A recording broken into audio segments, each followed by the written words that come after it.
Pedir, buscar, llamar. Serie Jesucristo y la oración. Un hombre se perdió en el bosque. Después de unas horas tuvo sed. Luego de mucho caminar, llegó a la mansión del señor de las minas y pidió agua. Pero éste respondió: Ve a mis minas y toma todo el oro que quieras, pero agua no puedo darte, pues tengo apenas la que necesito para los míos. El hombre se fue muy triste, pues no era oro lo que él quería. Siguió caminando y llegó a la casa del señor de los pinos. Pidió agua y éste le respondió: Ve a mis bodegas y toma toda la madera que quieras, pero agua no puedo darte, porque apenas me alcanza para mí y mis criados. El infeliz siguió su camino y llegó a las puertas del señor de los trigales y le pidió agua para su sed. Puedo darte, repuso éste, todo el pan que quieras, pero agua no, porque ya se me está acabando. El hombre sediento siguió su camino. Al anochecer, llegó a la cabaña de un campesino muy pobre. Le pidió siquiera una gota de agua y el campesino respondió en el acto: Es lo único que puedo darte. Ven y toma toda la que quieras. Y le llevó a un manantial oculto y allí bebió hasta saciarse. Del mismo modo, el corazón que suspira por Dios, solo en Dios puede sentirse satisfecho. Debemos pedir para que nuestro gozo sea cumplido al recibir la respuesta, pero también debemos buscar con la motivación correcta y llamar a otros a disfrutar de este privilegio de tener una amistad con Dios y tener respuesta a las oraciones. Mateo 7:7. Pidan y se les dará. Busquen y encontrarán. Llamen y se les abrirá. Veamos con detalle cada uno de estos 3 mandamientos: pedir, buscar y llamar, que Jesús nos dio respecto a la oración. Primero, pedir. ¿Por qué pedir a Dios si Él ya sabe lo que necesitamos? Dios es quien estableció las reglas del universo y de la tierra, y desde el principio de la creación,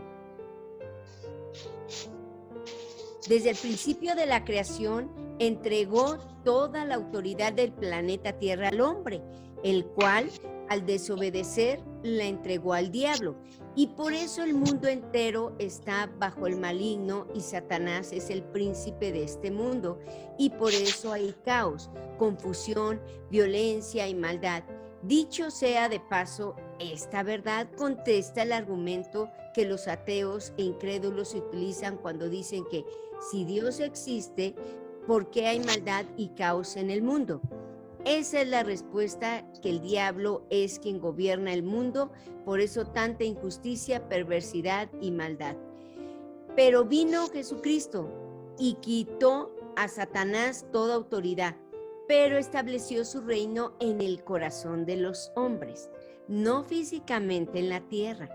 Cuando Jesús regrese por segunda vez, entonces derrotará física y permanentemente al diablo y establecerá su reino de justicia en el mundo. Pero hasta que eso suceda, nos da la libertad de elegir si le obedecemos a Él o no. Entonces, eso nos lleva a entender que Dios no interviene en la voluntad humana para obligarlo o hacer lo que Él quiere, aunque tiene el poder para hacerlo, sino que respeta al hombre, lo considera y lo aprecia. Y por eso necesita que seamos nosotros quienes les pidamos lo que necesitamos para que pueda dárnoslo. Sin embargo, Dios nos ama demasiado como para quedarse con los brazos cruzados, ¿no? Por eso envió a Jesús y a su Espíritu Santo, para que nos convenza, para que nos insistan. Dios es tan maravillosamente bueno que, como anhela bendecirnos y tiene muchas bendiciones para darnos, pone en nuestro corazón y nuestra mente lo que Él quiere que le pidamos. a fin de poder dárnoslo y seguir las reglas que él mismo estableció. Vamos a ver 3 ejemplos. El primero, Dios quiere bendecir a un hombre con una buena esposa, pero el hombre es desobediente y no está consagrado a Cristo, su carácter es terrible y no se puede controlar sus impulsos.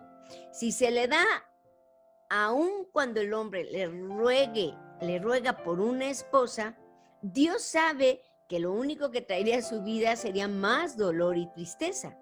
Entonces le insiste por medio de sueños, de su conciencia y de otras personas, lo bombardea de las circunstancias a que se arrepienta y se vuelva a Dios de todo su corazón, a que le pida perdón y le pida crecimiento espiritual y consagración. Cuando el hombre ya está listo y es capaz de ser un buen esposo y de amar a la mujer que Dios tiene para darle, entonces Dios se la da. Segundo ejemplo, Dios quiere bendecir a un joven que lo sirve con un automóvil para que pueda servir mejor a Dios y llegar a más personas con el evangelio. Pero el joven piensa que no es digno, que no lo merece, que es mucho pedir y tiene ataduras mentales al respecto. Entonces, Dios, por su Espíritu Santo, va a empezar a bombardear a este joven en su mente, por medio de la predicación, de pensamientos, de palabras, de otros, que todo lo que Dios nos da es por su gracia, no por lo que merezcamos, y que es conforme a nuestra fe que Dios nos da. Y entonces el joven, wow, se le alumbra, ¿no?, el cerebro y se convence en su mente de que sí puede tener un auto y entonces lo pide. Y Dios se lo da. Pero notemos que quien tomó la iniciativa fue Dios y a pesar de que podía dárselo nada más así, dado que respeta, considera y aprecia al hombre, trabajó en la mente y corazón del muchacho para convencerlo que le pidiera lo que Dios ya había decidido darle. El tercer ejemplo, una mujer tiene un hermano que se ha descarriado, ¿no?, y ha caído en las drogas. La relación entre ellos está tan dañada y a ella no le interesa lo que le pasa a su hermano, ni se preocupa por él, pero ella conoce a Cristo. Y Dios prometió que si creemos en Jesús, nosotros y toda nuestra casa seremos salvos. Dios quiere que el hermano de la mujer crea en Jesús, se salve y se arrepienta, ¿verdad? Bueno, Dios puede simplemente aparecerse al hermano y pararlo en seco y convertirlo. Pero Dios respeta la voluntad humana, pues así lo estableció Él mismo desde el principio. Entonces, para salvarlo, necesita que alguien se lo pida, ya que está tan descarriado que no quiere saber nada de Dios y nunca se lo va a pedir. Entonces, Dios vuelve a bombardear a la mujer en sueños, en su conciencia, en predicaciones, en consejos de otros, para que ella perdone de todo corazón a su hermano las ofensas que le hizo y para que empiece a orar por la salvación de su hermano, ¿no? Y entonces cuando ella lo hace, cuando pide por la salvación de su hermano, que es una petición que Dios puso en su mente y en su corazón, entonces Dios interviene en la vida de su hermano y lo para en seco y se le manifiesta. Y este se convierte a Cristo. Eso fue lo que pasó con el perseguidor Saulo de Tarso. ¿Lo recuerdan en Hechos, en la historia de Hechos? Y fue el resultado de las oraciones de los cristianos. Así es como Dios opera. ¿No es maravilloso?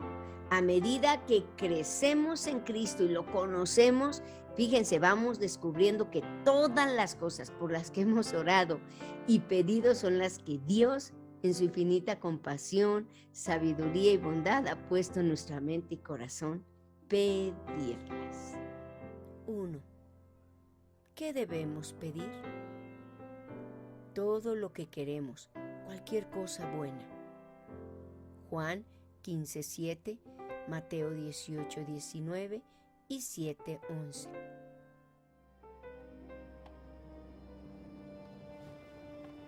Si permanecen en mí y mis palabras permanecen en ustedes, pidan lo que quieran y se les concederá. Además les digo que, si 2 de ustedes en la tierra se ponen de acuerdo sobre cualquier cosa que pidan, les será concedida por mi Padre que está en el cielo. Pues si ustedes, aun siendo malos, saben dar cosas buenas a sus hijos, ¿cuánto más su Padre que está en el cielo dará cosas buenas a los que le pidan? El Espíritu Santo. Lucas 11:13b. Pues si ustedes, aun siendo malos, saben dar cosas buenas a sus hijos, ¿cuánto más el Padre Celestial dará el Espíritu Santo a quienes se lo pidan? Ser llenos del conocimiento de la voluntad de Dios. Colosenses 1:9. Así que, desde que supimos de ustedes, no dejamos de tenerlos presentes en nuestras oraciones. Le pedimos a Dios que les dé pleno conocimiento de su voluntad y que les conceda sabiduría y comprensión espiritual. ¿Por qué a veces Dios nos niega nuestras peticiones? Dios a veces nos niega nuestras peticiones porque es compasivo, sabio y bueno, y Dios nos da y nos responde conforme a su carácter, no conforme a lo que nosotros creemos que es lo mejor. Cuando pedimos, podemos hacerlo de manera correcta, conforme a la voluntad de Dios, o podemos hacerlo de manera incorrecta y egoísta, y Dios obviamente sabe eso. Es muy obvio el por qué Dios nos niega nuestras peticiones cuando pedimos de manera incorrecta y egoísta y no conforme a su voluntad. El Espíritu Santo lo revela así por medio de Santiago, allí en el capítulo 4, cuando dice: piden y no reciben porque piden mal para gastar en sus deleites. Dios conoce nuestro corazón, Dios conoce nuestros más íntimos pensamientos y las verdaderas intenciones, y a veces estamos pidiendo algo que es conforme a su voluntad, pero nuestra motivación en nuestro corazón es egoísta y carnal.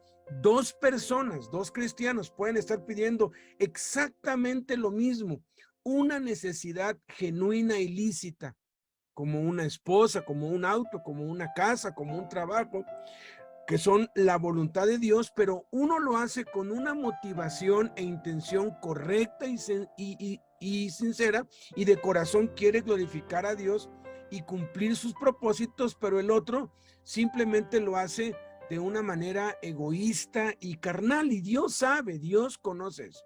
Por ejemplo, 2 cristianos están orando por un auto último modelo, ¿no? Los 2 le están pidiendo a Dios: Padre, yo te pido un auto del año porque no quiero estar con el mecánico y no quiero estar con latas. Uno de los 2 lo pide porque quiere llevar el evangelio a muchos lugares diferentes y necesita un auto que no le dé problemas para servir mejor a Dios. Pareciera que los 2 están pidiendo: oye, ¿por qué estás pidiendo un auto del año, no? De hecho, este cristiano que está pidiendo esto seguramente ya sirve a Dios y lleva el evangelio a muchos lugares, pero sabe que si tuviera un auto nuevo, podría no solo seguir haciendo lo que ya hace, sino ampliar sus horizontes y llegar más lejos y a más personas con el evangelio. El otro cristiano, sin embargo, quiere un auto nuevo para hacer su vida más cómoda, y en lo más profundo de su corazón, aun cuando no lo diga por fuera, quiere presumir de su fe y sentirse superior a otros. Dios conoce y ve los pensamientos y las intenciones del corazón, y obviamente va a negar su petición al segundo, y eso contestaría con claridad por qué Dios le negó su petición. Sin embargo, el problema reside en que muchas veces aunque pedimos conforme a su voluntad y con una motivación y actitud sinceras de todo corazón, y queremos glorificar a Dios y nuestra motivación es correcta, Dios a veces nos niega esa petición. ¿Por qué?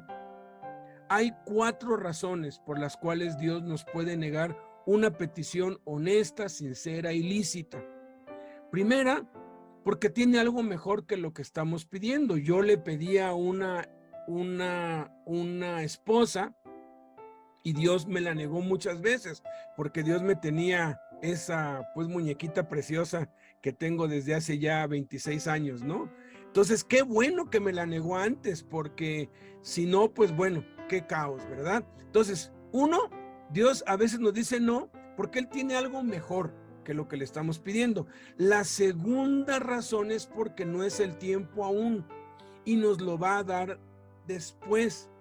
La tercera razón es que Él sabe que necesitamos otra cosa y no eso que estamos pidiendo. Y la cuarta, porque nos puede hacer daño o es para nuestro mal. Por ejemplo, es como el niño que pide de comer golosinas, dulces, pero el papá le da de comer verduras. El niño no recibe lo que pide, sino lo que necesita, aunque no le agrade. También es como el niño que pide un automóvil que el papá tiene y puede darle, pero el papá sabe que aún no tiene edad para conducir y por eso no se lo da, aunque a su tiempo se lo dará y el niño debe esperar. Siempre que Dios nos niegue nuestras peticiones, debemos aceptarlo con gozo, sabiendo que Dios nos la negó porque es lo mejor para nosotros. 2. ¿Qué no debemos pedir? Posiciones o rangos de autoridad. Marcos 10, 37-38. Concédenos que en tu glorioso reino, uno de nosotros se siente a tu derecha y el otro a tu izquierda. No saben lo que están pidiendo, les replicó Jesús. ¿Pueden acaso beber el trago amargo de la copa que yo bebo, o pasar por la prueba del bautismo con el que voy a ser probado? Para gastar en nuestros deleites, Santiago 4:3. Aun cuando se lo piden, tampoco lo reciben porque lo piden con malas intenciones. Desean solamente lo que les dará placer. La forma más elemental de oración es la petición, donde el creyente expresa a Dios sus necesidades espirituales, emocionales, físicas y materiales. Una escala más elevada de oración es la adoración, donde lo único que se desea es el rostro de Dios y bendecir su nombre. La adoración se convierte en alabanza cuando hay acción de gracias y reconocimiento del reino, poder y gloria de Dios. Pero hay una escala más elevada que es la petición de intercesión por otros. Jesús dijo: pidan y se les dará, busquen y hallarán, toquen y se les abrirá. Aquí están los 3 elementos: pidan, petición, busquen, adoración y toquen, intercesión. Segundo, buscar. ¿Qué significa buscar a Dios? El concepto de buscar a Dios es propio del Antiguo Testamento, porque Dios se manifestaba sobre los hombres, pero no estaba entre ellos. Como cuando vino Jesús, que fue cuando Dios estaba con los hombres, ¿no? Dios con nosotros. Y mucho menos dentro de ellos, como ahora que Dios vive en nosotros por el Espíritu Santo. La palabra buscar en el Antiguo Testamento es la palabra hebrea darash, que significa literalmente seguir, en persecución o búsqueda, investigar, inquirir o preguntar por algo o alguien que no está a la vista. Y es la misma palabra que Jesús utiliza cuando dice que vino a buscar y salvar lo que se había perdido. Y cuando dio la parábola de la oveja perdida que el buen pastor buscó, esa palabra es griega en griego es exeteo y significa lo mismo que darash. Era lógico que en el Antiguo Testamento se buscara a Dios porque Dios no se hacía presente todo el tiempo, aunque es omnipresente, que significa que está en todo lugar y en todo momento. No se hacía visible siempre y por eso los israelitas tenían que buscarlo, esto es, investigar, estar pendientes de cuando Dios se manifestaría en un viento, o en un trueno, o en un temblor, o en una sombra, o una voz, o algo que pudiera ver o oír, además de que tenían que discernir si de verdad era el yo soy. Dios de Abraham detrás de eso, como la experiencia que tuvo Elías en Primero de Reyes 19, 9 al 13, y allí se metió en una cueva. Cuando pasó la noche y vio a él, dice, y vino a él palabra de Jehová, el cual le dijo, ¿qué haces aquí, Elías? Él respondió, he sentido un vivo celo por Jehová Dios de los ejércitos, porque los hijos de Israel han dejado tu pacto, han derribado tus altares y han matado a espada a todos tus profetas, y solo yo he quedado y me buscan para quitarme la vida. Él le dijo, sal fuera y ponte en el monte delante de Jehová. Y he aquí Jehová que pasaba y un gran poderoso viento que rompía los montes y quebraba las peñas delante de Jehová. Pero Jehová no estaba en el viento. Y tras el viento un terremoto, pero Jehová no estaba en el terremoto.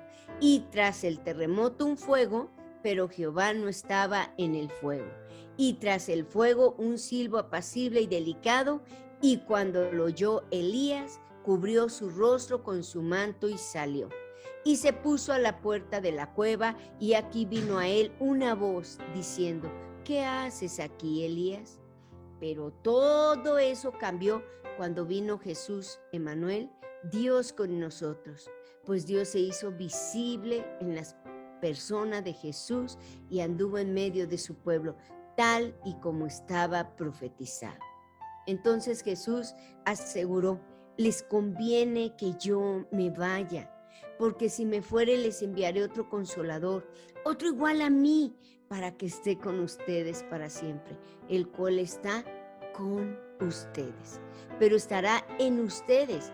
Desde Pentecostés, el Espíritu Santo vino a morar dentro de todos los que creen en Jesús, tal y como Él lo había predicho cuando dijo, el que cree en mí, como dice la Escritura, de su interior correrán ríos de agua viva.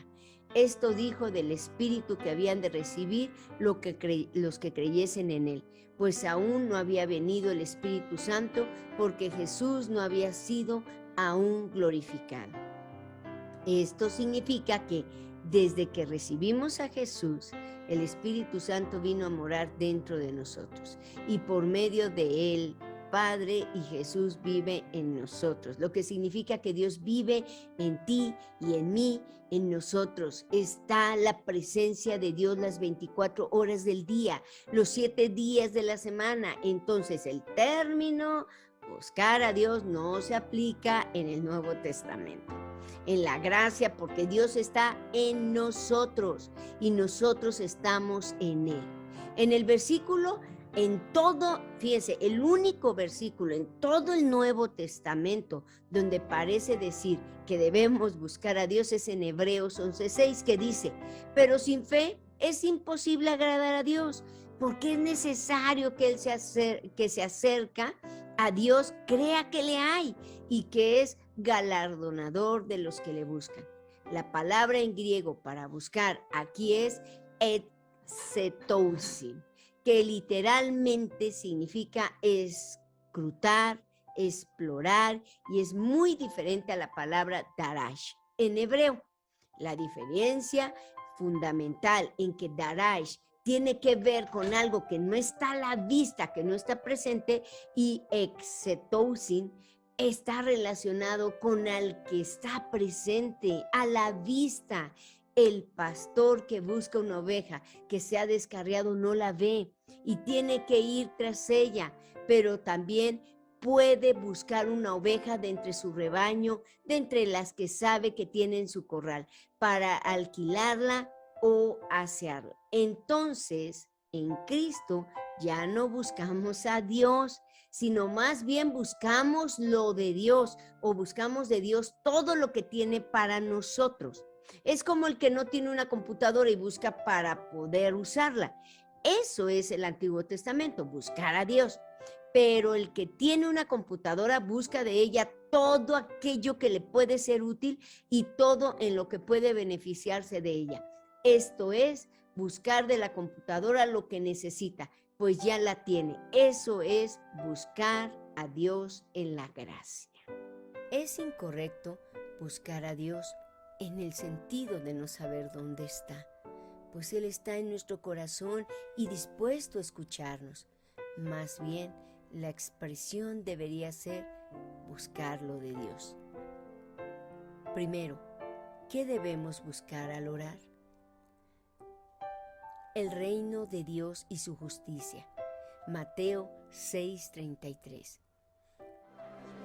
Más bien, busquen primeramente el reino de Dios y su justicia, y todas estas cosas les serán añadidas. Las cosas de arriba.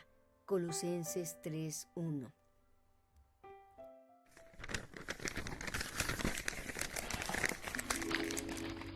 Yo, Pablo, elegido por la voluntad de Dios para ser apóstol de Cristo Jesús, y nuestro hermano Timoteo.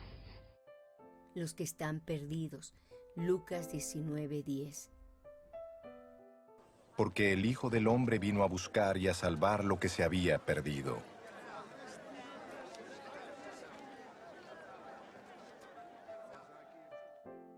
La gloria de Dios. Juan 7:18. El que habla por cuenta propia busca su vanagloria. En cambio, el que busca glorificar al que lo envió es una persona íntegra y sin doblez. 2. ¿Qué no debemos buscar al orar? Comida, bebida y ropa. Mateo 6:32. Los paganos andan tras todas estas cosas, pero el Padre Celestial sabe que ustedes las necesitan. Lo propio. Juan 7:18, Filipenses 2:21. El que habla por cuenta propia busca su vanagloria. En cambio, el que busca glorificar al que lo envió es una persona íntegra y sin doblez. Todos los demás solo se ocupan de sí mismos y no de lo que es importante para Jesucristo. Sabiduría humana. Primera de Corintios 1:22. Es ridícula para los judíos, que piden señales del cielo, y es ridícula para los griegos, que buscan la sabiduría humana. Gloria de los hombres. Primera de Tesalonicenses 2:6.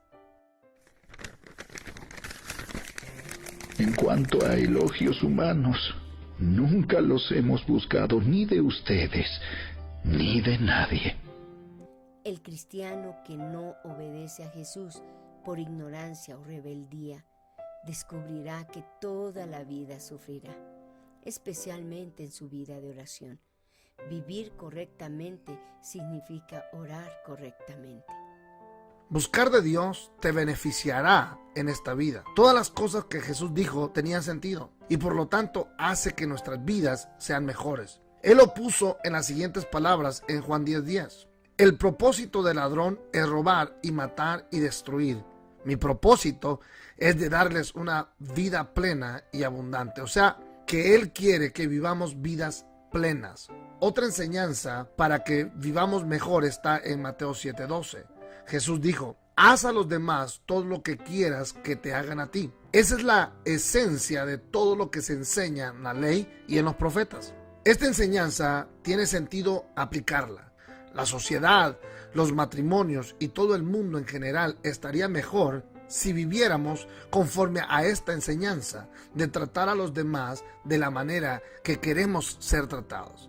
Pero Jesús también dijo lo siguiente en Mateo 6:33. Busquen el reino de Dios por encima de todo lo demás y lleven una vida justa y Él les dará todo lo que necesiten. Aquí claramente dice que si buscamos el reino de Dios, o sea, si buscamos de Dios y si vivimos vidas justas, recibiremos buenos beneficios como el vivir mejor en esta vida, ya que Él nos dará todo lo que necesitemos. La segunda razón es que buscar de Dios también te beneficiará en la próxima vida. Como todo buen amigo, Jesús no quiere solo decirnos lo que queremos oír.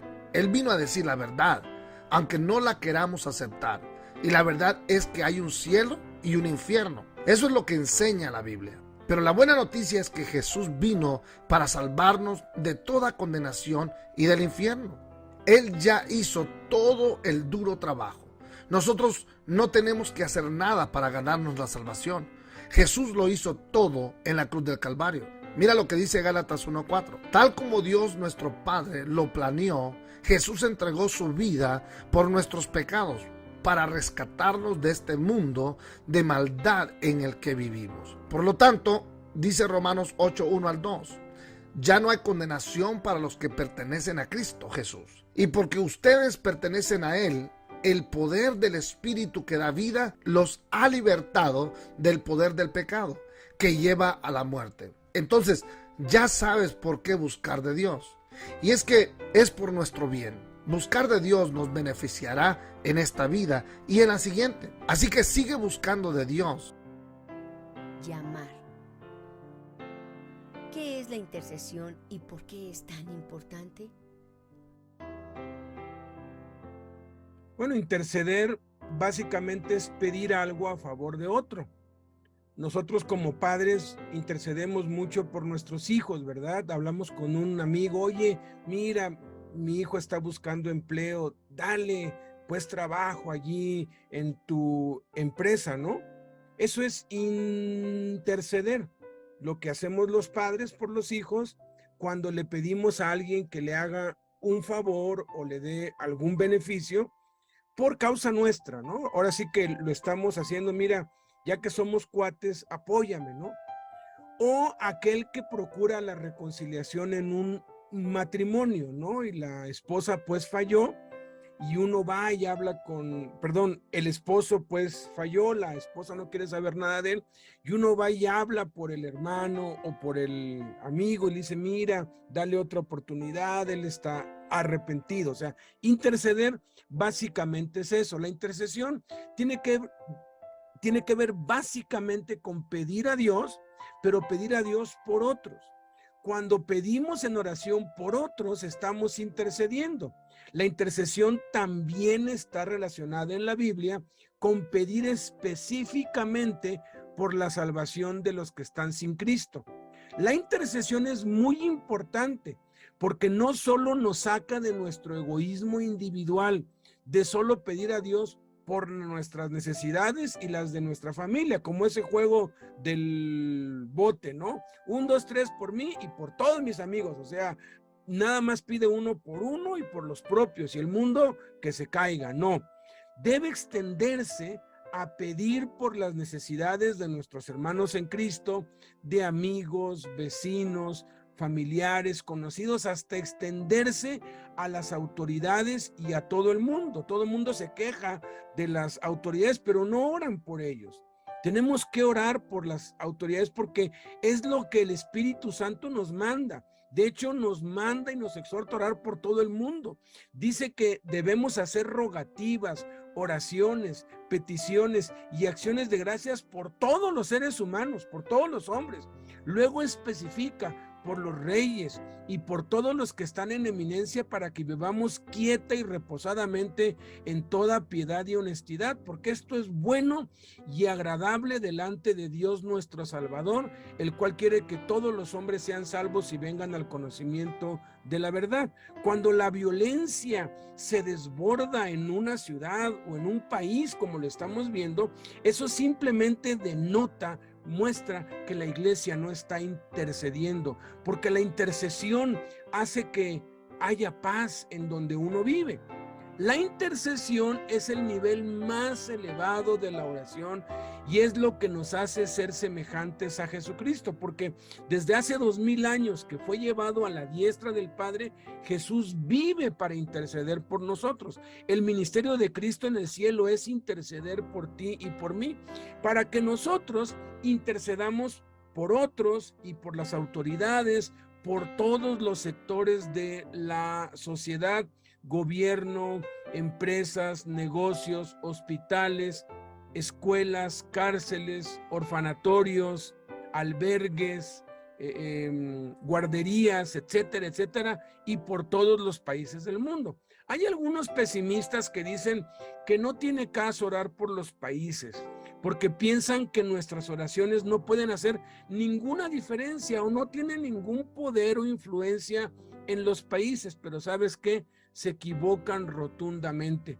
En las siguientes 2 lecciones demostraremos que cada oración por cada país o sector de la sociedad, por muy insignificante y débil que parezca, es absolutamente necesaria e indispensable para que la obra de Dios se lleve a cabo de acuerdo con sus planes y sus propósitos. De verdad que es un privilegio enorme, inmenso, ser parte de la obra de Dios en todo el mundo por medio de la intercesión. Vale la pena comprarse unos mapas en cualquier papelería, venden los mapas o de la ciudad que está dividida por delegaciones, o de todo el país que está dividido por estados, o de cada continente, y orar pues con esos mapas y pedirle: Padre, que tu reino venga a cada uno de estos países, que tu iglesia despierte aquí, que se multipliquen las iglesias en casas, que tu Espíritu Santo, Señor, toque a todos, y oras por nombre por cada país. Parece que no hay ningún efecto, pero la verdad es lo que se necesita para que el evangelio siga avanzando. Yo, cuando tengo muchas trabas y muchos tropiezos para entrar en la cárcel, sé que es porque no están orando muchos. Entonces me pongo a pedirle a los presos: oren, y a los voluntarios y a todos, y de pronto, como cuchillo en la mantequilla, así el evangelio, el mensaje corre. Cada vez que tú te des cuenta de esto, cada vez que oigas noticias en la tele de tantos secuestros, asesinatos y tantas cosas, recuerda, tenemos que interceder más, porque si intercedemos, entonces vamos a producir un cambio. Veamos ahora una breve explicación de 5 minutos acerca de la importancia de orar unos por otros con Charles Stanley. Luego la Biblia dice que pasó toda la noche en oración al Padre. No le pido que levante la mano, pero ¿alguna vez ha pasado una noche entera en oración a Dios? Quizás el 99.99% diría que no. Porque diría: no puedo pensar en tanto para decirle. No fue eso lo que le motivó. Lo que le motivó a Cristo a orar toda la noche, lo que lo motivó a orar varias cosas, por ejemplo, cuando oró por sus discípulos, pidiéndole al Padre que le mostrara quiénes eran, estaban comenzando el ministerio juntos. Pensemos en esto. Ahí está el Hijo de Dios orando toda la noche. Debido a su relación con el Padre, pensemos en cuán maravillosa era esa relación. Sin pecado. Una relación perfecta, de intimidad perfecta el uno con el otro. Cuando nos arrodillamos ante el Padre y le pedimos dirección para nuestra vida, le llevamos lo que nos concierne. Señor, ¿cuál es tu voluntad? ¿Qué quieres que haga? Preste atención. Tenemos promesas en la palabra de Dios. Pedid y qué, y se os dará. Buscad y qué, hallaréis. Llamad y se os abrirá. Dios promete contestar nuestras oraciones. No promete darnos todo lo que pidamos, pero mucha atención, promete estar allí, promete escuchar y promete contestarnos según lo que sabe que es lo mejor para nosotros. Dios conoce todas las necesidades. Él está dispuesto a ayudarnos en toda situación en la vida. No tenemos que rogarle que nos escuche. No tenemos que suplicarle que conteste nuestra oración. Está listo y dispuesto a ayudarnos en toda circunstancia. Luego, en el capítulo 17 de Juan, oró que el Padre protegiera a sus seguidores. Todo padre debería orar para que Dios proteja a sus hijos. Justo hizo eso. ¿Por quién ora usted? ¿Hay alguien tan valioso en su vida por quien ora cada día? ¿Sabe cuáles son sus necesidades? ¿Por qué le interesaría orar por ellos a diario? Vivimos en un mundo peligroso, malvado, vil, pecaminoso, hostil, de todo. Todos necesitamos las oraciones de otros y sin duda debemos orar por nuestros hijos y necesitamos orar por nuestros padres. Por donde sea que vayamos, hay maldad. Cristo oró por sus discípulos para que Dios los protegiera. Dijo que los guardes del mal. Todos, si oramos mucho, lucharemos con el diablo, porque hará esto. Hará lo posible por distraer nuestra mente cuando estaremos orando. Hará que pensemos en otra cosa. ¿No ha pasado en algún momento en su vida que estando orando y cuando viene a darse cuenta está pensando en algo que nada tiene que ver con lo que empezó? Porque Satanás interrumpirá su oración. Él es nuestro enemigo. No quiere que pasemos tiempo en el lugar más valioso, haciendo lo más valioso que podríamos hacer. Así que Jesucristo tuvo que confrontarlo. Luego la Biblia dice que estuvo en agonía mientras oraba. O sea, cuando estaba hablando con el Padre acerca de la crucifixión, agonizaba. Alguien dirá, bueno, ¿qué significa agonizar? Significa esto. Significa que el problema es tan preocupante y la carga tan pesada que piensa, Señor, no sé cómo manejar esto. Ahora, Cristo no tenía que decir no sé cómo manejarlo, pero a veces nosotros sí. Señor, necesito que me ayudes. No sé qué hacer en este momento, pero Señor, prometiste escucharme y prometiste contestar mi oración. Dios. Y se encuentra llorando, preguntándose, ¿qué hará Dios? ¿Acaso Dios siempre contesta nuestras oraciones cuando le pedimos? No siempre. No solo porque se lo pedimos en ese momento. Mire, cualquier petición, Él escucha y contestará cuando esté listo, cuando sepa que estamos listos y que es el tiempo propicio para que sea glorificado y honrado al contestar la oración. Y si usted ha orado mucho, llegará un momento en su vida, en situaciones y circunstancias que serán agonizantes. Situaciones que estarán fuera de su control. Al único a quien podrá acudir para recibir ayuda es Dios. Pienso en quienes llegan a casa y encuentran una nota de su esposa, su esposo, que dice, me voy, este matrimonio se acabó. O un hijo o una hija que dice, ya no quiero vivir en la casa, o el caso que sea. Todos hemos escuchado malas noticias en algún momento en nuestra vida. Todos hemos recibido malas noticias que sentimos, Señor, ¿qué hago ahora? Quizás un sentido de desesperación ahora en su lugar de oración. Cualquiera que sea, es como que si Dios estuviera esperándole. ¿A quiénes debemos llamar? A los pecadores al arrepentimiento. Mateo 9:13. Pero vayan y aprendan qué significa esto. Lo que pido de ustedes es misericordia y no sacrificios, porque no he venido a llamar a justos, sino a pecadores. A los creyentes, al discipulado. Marcos 3:13-14. Subió Jesús a una montaña y llamó a los que quiso, los cuales se reunieron con él. Designó a 12, a quienes nombró apóstoles, para que lo acompañaran y para enviarlos a predicar y ejercer autoridad para expulsar demonios. A discípulos al servicio. Marcos 6:7. Reunió a los 12 y comenzó a enviarlos de dos en dos, dándoles autoridad sobre los espíritus malignos. A pobres, mancos, cojos y ciegos al banquete. Lucas 14:13. Más bien, cuando des un banquete, invita a los pobres, a los inválidos, a los cojos y a los ciegos.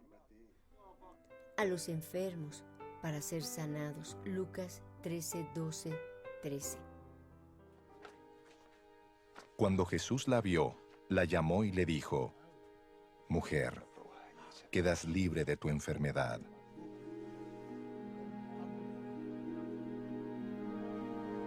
Al mismo tiempo, puso las manos sobre ella, y al instante la mujer se enderezó.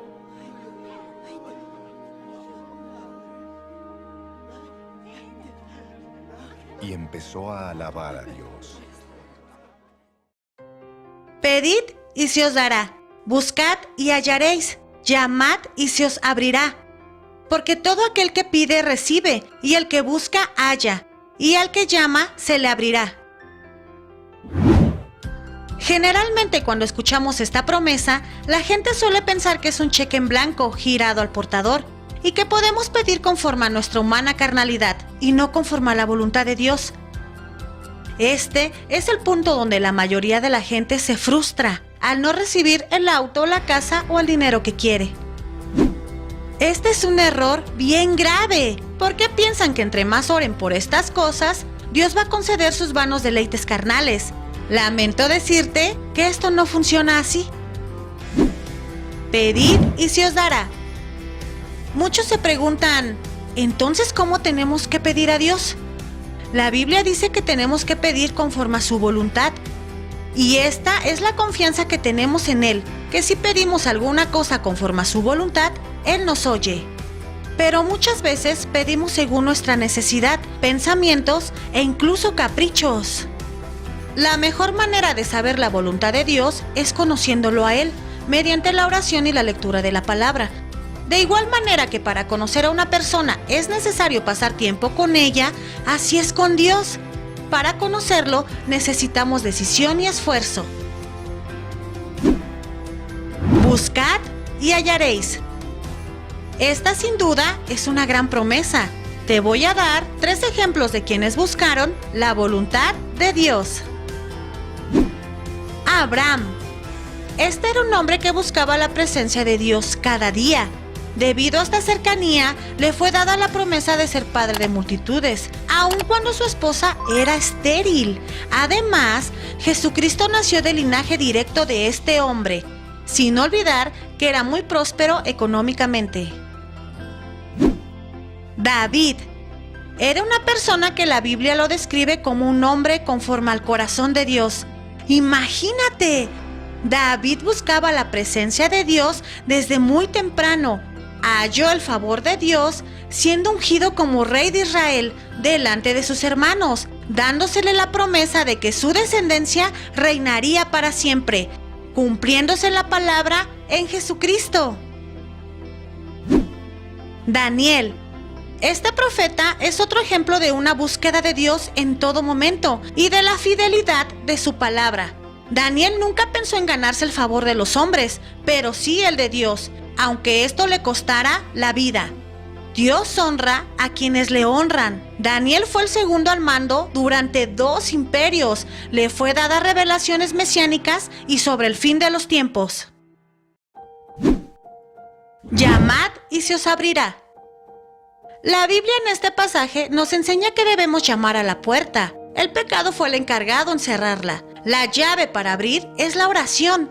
Aquel que no tenga claro quién es Jesucristo debe saber que es la única puerta de acceso a Dios y que por medio de la fe en Él, todos tienen entrada al trono de la gracia. Pidamos conocimiento, sabiduría, paciencia, amor y comprensión. Lo demás lo añadirá, pues Él ya sabe tus necesidades. Haz lo que te toca. Acerquémonos, pues, confiadamente al trono de la gracia, para alcanzar misericordia y hallar gracia para el oportuno socorro. Te dejo con esta pregunta. ¿Cómo son tus oraciones?